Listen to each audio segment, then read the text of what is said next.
Hello, everyone, and welcome to another episode of Founders Grid, sponsored by Gaper.io. Today we have Carlene. Carlene is the founder and CEO of Brooklyn Minds. Carlene, welcome to the show. Thanks. Happy to be here. So, give us a brief background about yourself, what you've been doing before Brooklyn Minds. Sure. So I started my professional life as an adult and child psychiatrist. I went to Harvard for undergrad, medical school, and then stayed there in their hospital system after my residency training. And I was, seeing patients clinically and tended to focus on kind of higher acuity, higher complexity type cases psychiatrically. And then I guess about like 6 years ago or so, I moved to New York. Away from the sort of academic scene that I had at Harvard. And I really wanted to have a practice sort of similar to what I had in Boston, but it really didn't exist. The type of community and focus on kind of complex mental health in the outpatient setting just really wasn't there in New York. I saw a lot of sort of solo practitioner, private pay type situations. So ended up founding Brooklyn Minds with my husband, who's also a psychiatrist, about 3.5 years ago. And we started just the two of us. And now we have just two of us in like a single little office in Williamsburg, single little room. And now we have 3 offices and about 50 employees, 20 or so of which are clinicians, and offering just really comprehensive, high quality outpatient mental health care using a team-based tech-enabled approach. Oh, So, nice. Yeah. So, going forward, because of COVID, everyone has been forced to go remote, right? And because of that, multiple companies are facing multiple challenges, right?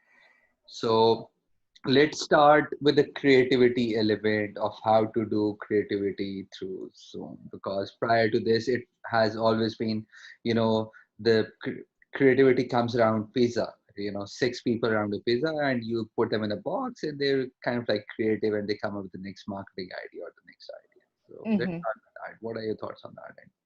Yeah, so I think in terms of our treatment offerings, we weren't really doing much online beforehand. We always had kind of a distributed team and people working at different places and had, worked out ways to do that. But with patients, you want to be creative in your therapy. So we've actually done quite a bit using the whiteboard on Zoom, doing kind of drawing, shared activities, as well as even like sharing music with each other. I have one family therapy case where we tried to guess theme songs for each other and pick theme songs and play them. And those were things that probably in the office we really wouldn't have done, but now everybody's on their device. They're able to really show and play things that are meaningful to them.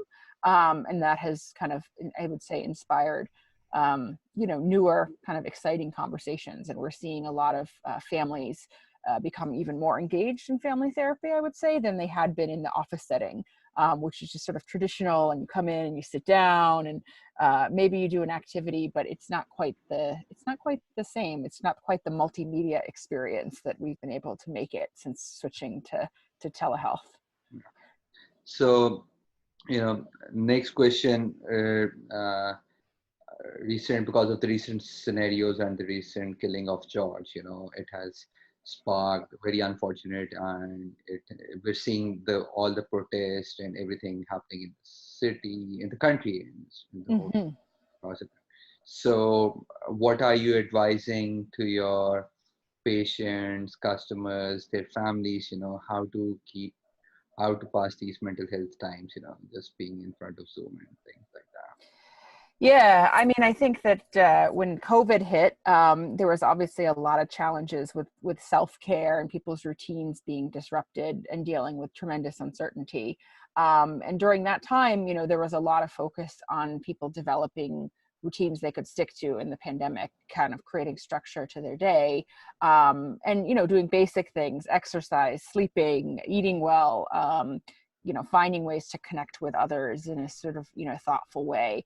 And I would say since, the events of the past 2 weeks regarding George Floyd and all of the, the uprising, I think those things are still are still true.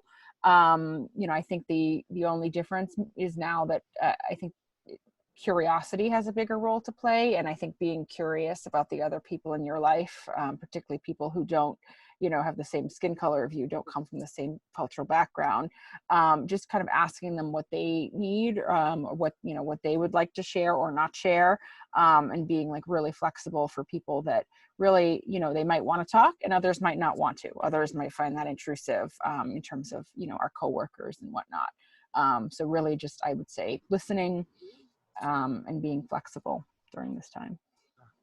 So, being a founder, psychiatrist, psychologist, you have to wear multiple hats during the day, right? Mm-hmm. So, managing remote teams as a founder, what are the three tricks of how to manage your teams in a better way and improve keep the team motivated, the productivity, you know? Yeah, managing teams in the virtual setting is what you're asking about, kind of Exactly. thing. Yeah, yeah. So I think we as a company have really always told people when we're doing virtual meetings, even pre-pandemic, to whenever possible, keep your camera on during the meetings. That I think that people feel so much more connection if they can actually see each other. And that's something that I try to model as a leader. I don't have to have perfect hair and makeup that day. I'm still gonna have my camera on. Right? There's obviously exceptions. People are in areas that don't have privacy, or they're eating their lunch or something. But for the most part, we found that way to maintain connection really really helps. We've also been instituting twice weekly kind of social hours. We used to call them in-person rituals, because we don't like happy hour, because definitely a lot of our employees don't drink, and we didn't want something centered around drinking. Now we call them vituals, so virtual rituals. Yeah. And that's just a free-flowing time where people can show up, not show up, connect. And I think that's been really helpful to do. And in a lot of ways, we used to do those locally in New York, and the members of our team that were in North Carolina, or the members that we have in California that are sort of scattered about, they would never participate in those. And now we're seeing people connecting kind of across the country, across our team, in this social way. And so that's been really nice.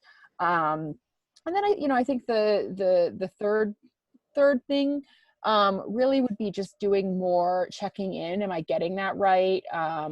Doing less via like texting or emails, because I think so much in terms of tone can be misconstrued. It's much easier to just say, let's just jump on a Zoom call and talk about this, rather than kind of go back and forth in ways that I think we're seeing employees can get stressed out and feel like they're being criticized, and you don't really have any idea what's going on in their world right now, and where somebody's sending an email from a place where they're having to juggle childcare or a sick relative or whatever. I think the more conversational stuff can really help overcome some of that. Got it. So, last question. What advice are you giving out to everyone, the families and everyone, how to take care of their mental health in a much better and efficient way? Yeah, I mean, I think that the first part is really just making time for it, right? Everybody says they don't have time, they're too busy, and you actually have to carve out that time to find things that work for you. I like to tell people that we shouldn't assume that everyone wants to meditate. We shouldn't assume that gardening is relaxing for everybody. For some people, working on a spreadsheet is what gives them joy and a sense of mental calm.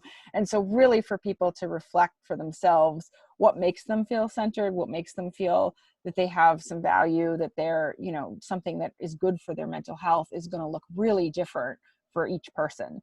And I don't mean to assume that you should try these breathing exercises, or some of the tips I see out there that are well intentioned but just miss the mark for a lot of our people.